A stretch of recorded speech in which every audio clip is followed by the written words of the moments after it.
Hello and welcome. My name is Emma Cownley and today I'm going to give you some basic writing techniques that are going to make you look like an effing badass on social media.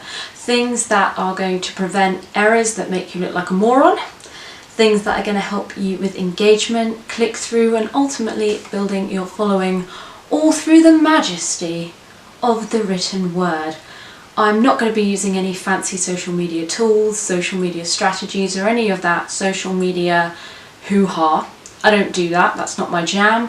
I'm a writer, so I'm going to be giving you writing tips and techniques. Disclaimer, if you're perfectly happy with the way that you write on social media already and you're loving your own word jam and you don't want any help or advice, for the love of God, turn this video off now, because you're not going to like what I have to say and you're going to find beef. So keep doing what you're doing. I'm not the boss of you.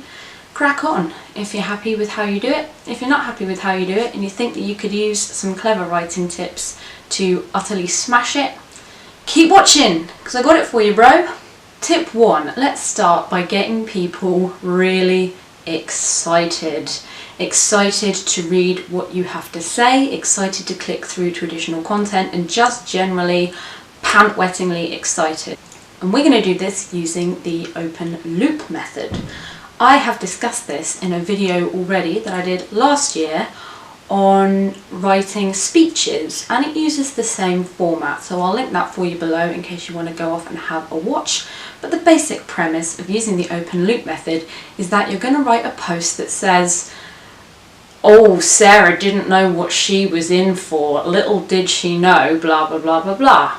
They have to click through to the content that you've posted in order to find the ending or the resolution to the story. It doesn't have to be as clickbaity as the example I gave. I went Heat magazine on that. I don't know what happened there.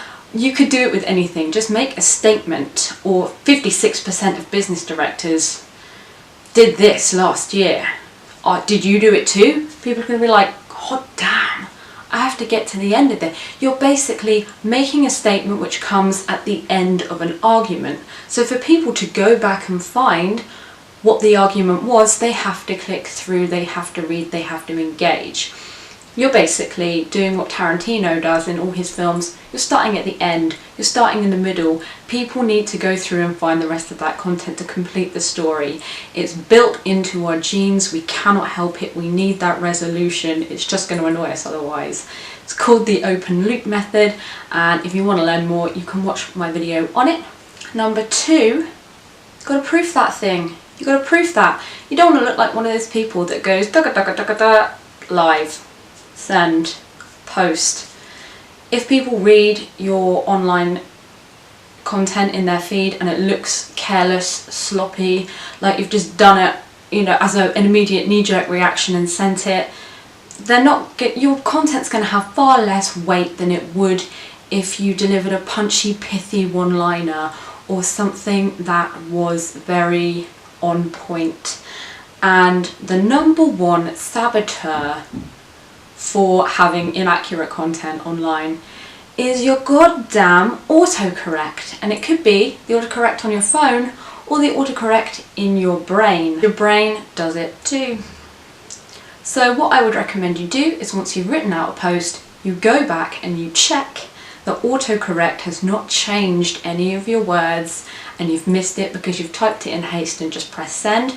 You can also check by reading one word at a time what you have written, even reading it backwards. It's a common proofreading technique that people do to make sure that the words are correct and not in the complete wrong place.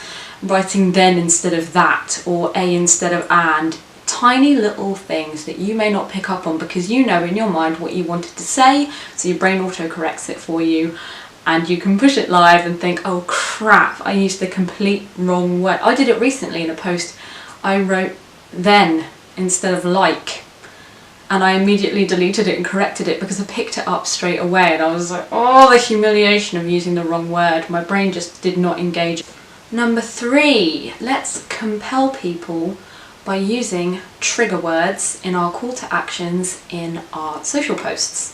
So what is a trigger word? Well, a trigger word is a word that triggers a reaction or a response in the person reading it. Words like now, you, here, get. These words are all words that inspire action in people. We're hardwired to respond to them. Again, I've written a blog post on it. I've given a ton more examples and ways that you can use them as well. So I'll pop that in the description below for you to check out as well. But if you want a call to action, you can make it personal with you, now, here. They've got to click through.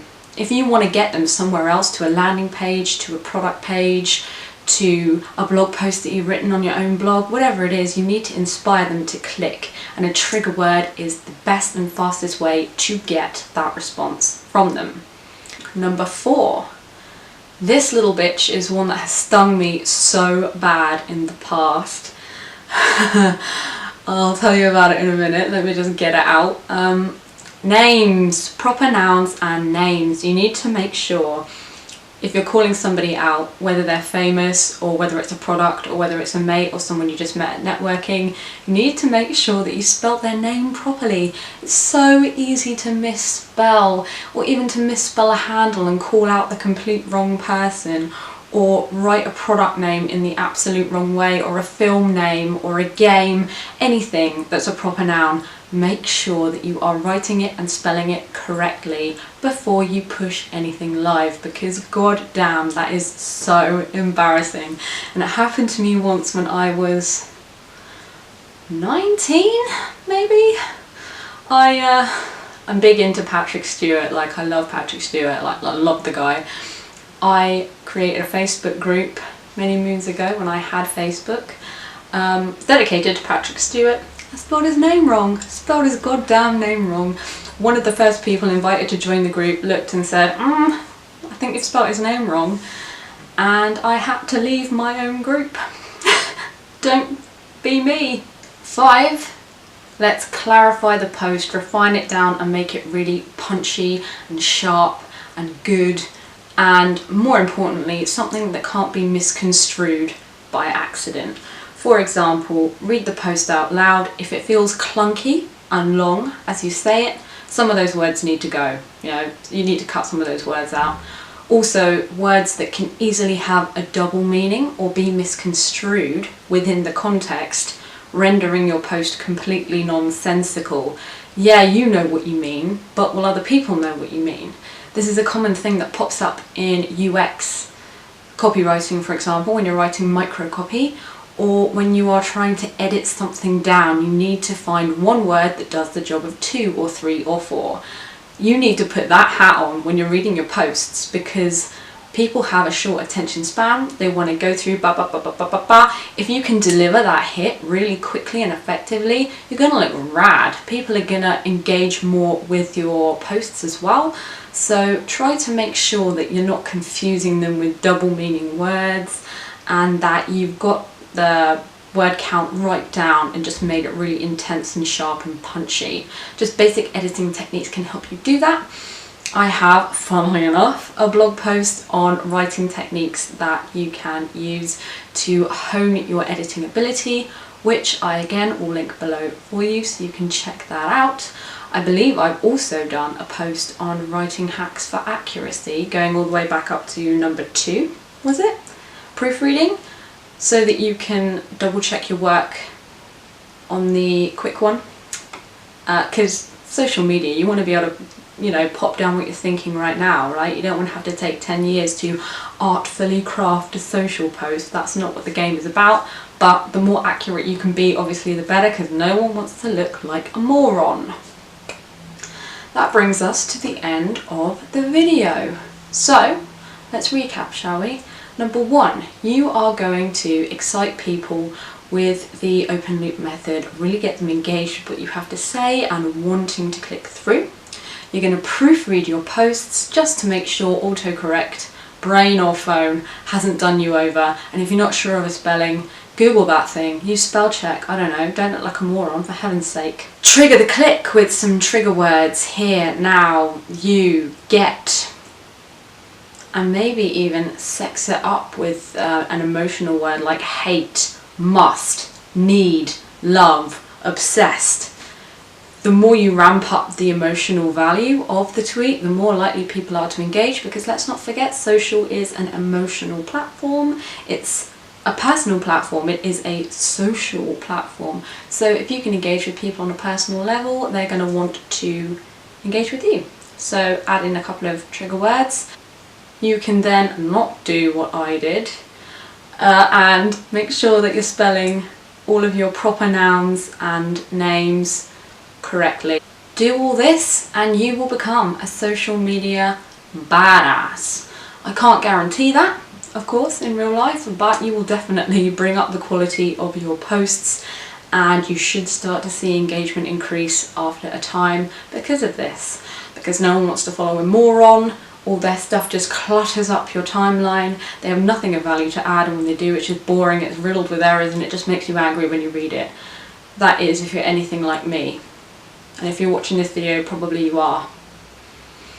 If you've got any questions about anything I have talked about here today, or indeed any questions about writing in general, you can pop me a comment below and I'll answer you, or you can find me on Twitter at EJ Cownley. That's EJ Cownley, Cownley. Spell my name right. And I will answer your question for you. Until then, I'll see you next week. Take care.